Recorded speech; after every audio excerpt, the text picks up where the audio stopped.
one of the fundamental concepts in music, balance, balancing voices, and in particular, how to balance a melody and an accompaniment, which is definitely a problem for students in the early, often still intermediate stages of learning.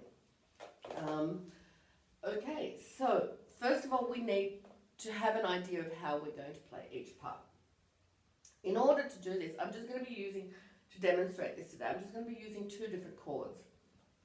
I'm going to have a C chord, C, E, G, and I'm going to have a G7 chord on D, F, and G. So they're my two chords, C, E, G, D, F, and G. Just practice them. So you're really familiar with them. Okay, now first of all, we're going to talk about the voice that is going to be stronger. I'll start by demonstrating this in the right hand, but before I do, I just want to talk about a few things. One of the most important things in piano technique, in my opinion, is joint stability. So essentially, you have 3 joints for every finger. So here's your first joint, second joint, third joint. First joint, second joint, third joint. And you can go back and watch my videos on joint stability. But basically this applies to each of these 4 fingers. And in these 4 fingers, it's very important to keep the first joint highest, then the second joint, and then the third joint at all times. The joints should also not collapse, so they should not do that. And they should not overcurl. So we want this type of hand position. First joint is highest, then second joint, then third joint. Now, when we want to play a note stronger, we need to raise the finger because the strength of the dynamic, so how loud that note is going to be, is going to depend on how quickly the key descends, gets down to the bottom. How quickly the key goes down to the bottom. So if I lift higher, I'm using gravity to help the key go down to the bottom quicker. If I'm staying very close to the key, I get a much softer sound because gravity is not helping me make the note louder. Okay, so that's one important thing. Now, how do we achieve this lift and drop? We don't want to do this. Watch my hand. Lift, because that's getting the joints all out of alignment. And if you do this with your hand, you will find that all of the other fingers start to overcurl. You will also find that there's a whole lot of tension here. And the resulting sound is harsh, as opposed to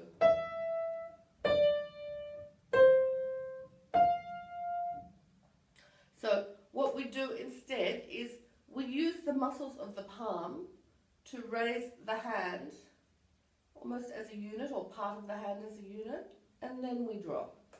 So I'm going to raise the 5th finger and I'm going to push it. I'm going to raise the 4th finger. You can see the other fingers are happily going with me. You can see that my joint has not risen, my first joint has not gone below, sorry, the second joint. For the next one, the 3rd finger, you can see the first joint is still highest. Second finger, this is the finger. Okay, so now the thumb operates differently. It has the 3 joints. First joint is actually at the wrist. Second joint is here. Sorry. And first joint is here. Okay, so when we want to lift the thumb to let gravity help, we need to actually rotate slightly from the forearm in order to do that. in an effective and healthy way. You'll find if you lock here, if you lock in here, it's very difficult to move the thumb and it feels jerky and it's a harsh sound as opposed to using the forearm. Okay, so that's how we use our fingers. Now, let's just play. First of all, I'll just teach you this little thing that we're going to play. We're going to remember our two chords, C, E, G and D, F, A. So we're going to split the notes of them in minims first. 1, 2, 3, 4, 1, 2, 3, 4. Then we go to the next chord. Then we go to the first chord in crotchets. Second chord. Then in quavers. And then play C. So we split the notes in minims, then we split the notes in crotchets, then we split the notes in quavers, and we finish on a C. So, doing it one more time, now we're just going to focus on going down deeply. For the thumb, we raise the thumb from the forearm, 2, and these we raise from the palm, and push deeply to the bottom of the keys. 1, 2, 3, 4, 1, 2, 3, 4, 1, 2, 3, 4, 1, 2, 3, 4, 1, 2, 3, 4, C. 3, 4. Let's do that same thing in the left hand. So, all the same rules will now apply. Let's just quickly go over the action. So the thumb will be moved from the forearm, and each of the other fingers will use the muscles of the hand to raise and push down into the key. So here we go. 3, 4, 1, 2, 3, 4. The thumb from the forearm.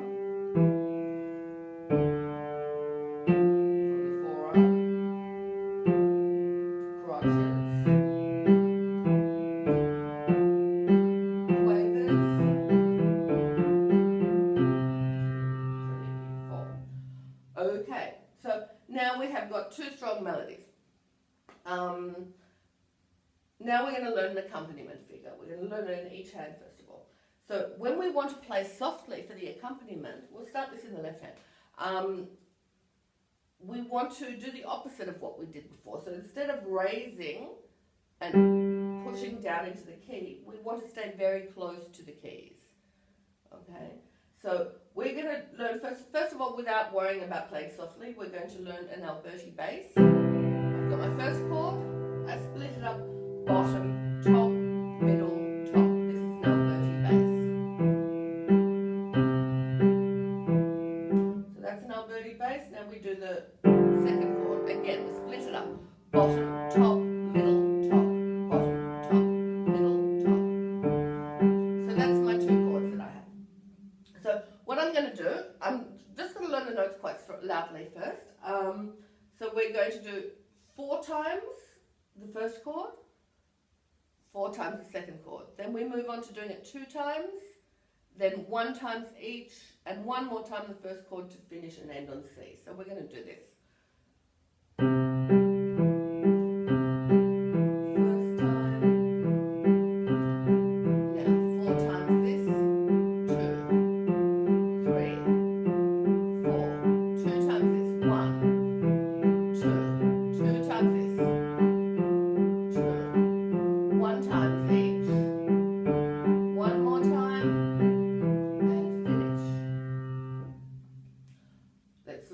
Right hand, so we have 4 times. 1,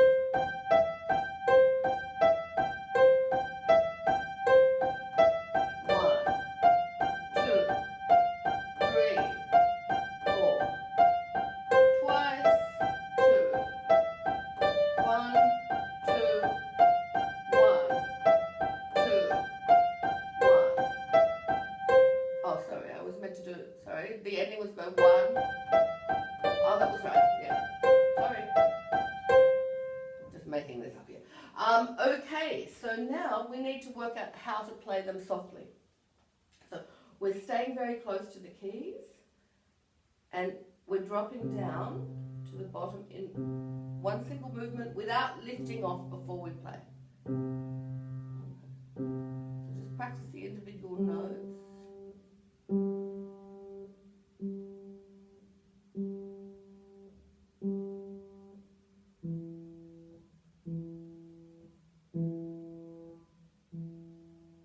Let's do it on the G.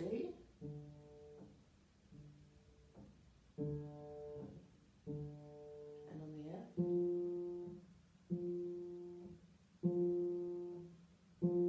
Okay, so now I want to do, you need to basically practice that accompaniment.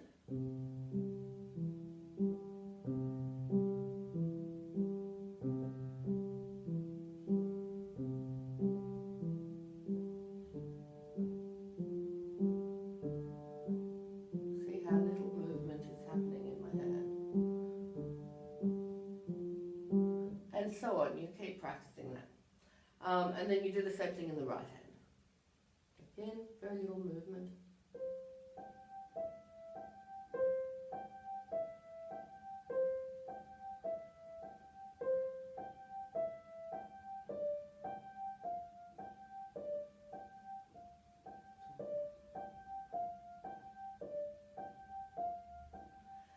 And so on. Okay, so now once you might like to pause the video and practice that for a while.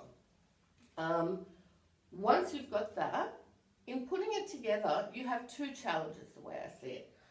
The notes that play at the same time. So balancing that is one type of challenge. And another one is just to keep the other notes soft after in the accompaniment. So challenge number one is playing the hands together note stronger in one hand than the other. And challenge number two is just maintaining softness. That to me is the easier one.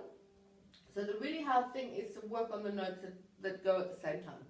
So practice how you want that to sound, and practice this being consciously aware of lifting and dropping and pushing. Okay, so let's just do that. So we're going to, now let's try it the other way. Let's try and put the pressure on the left hand fifth finger with a soft right hand. Practice that a bit first. Lift the left hand and drop.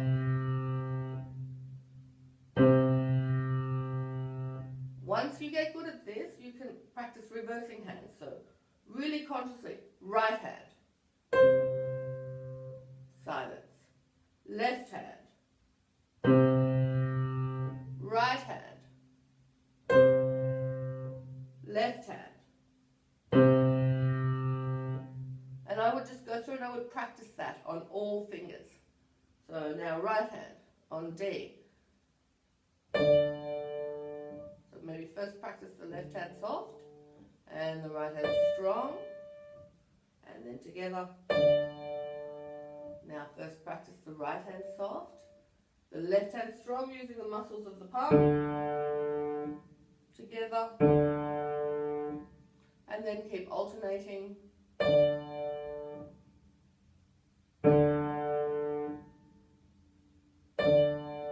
Okay, once you've practiced that on every finger, then you're ready to go back to your exercise. The rest of this should be easy.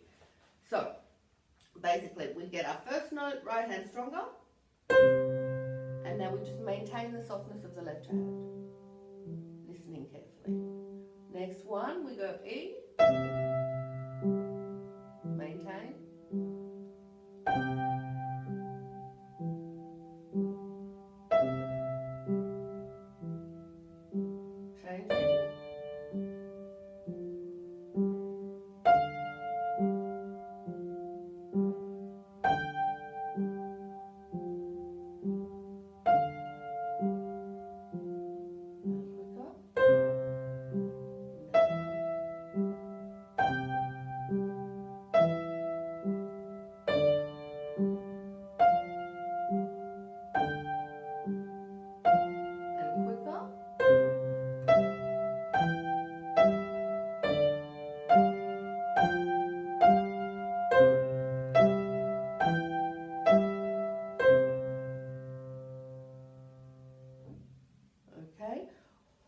you practice that for a long time. It'll take a few days till you feel really, really, really comfortable with this. But then once you've given yourself a really great gift in music, because this is one of the greatest hurdles that students need to overcome if they want to get good at the piano. And then you make sure that you're not just satisfied that you've done it with the right hand melody leading. Also do it with the left hand melody. So now we're going to have the Alberti bass in the right hand, and we're going to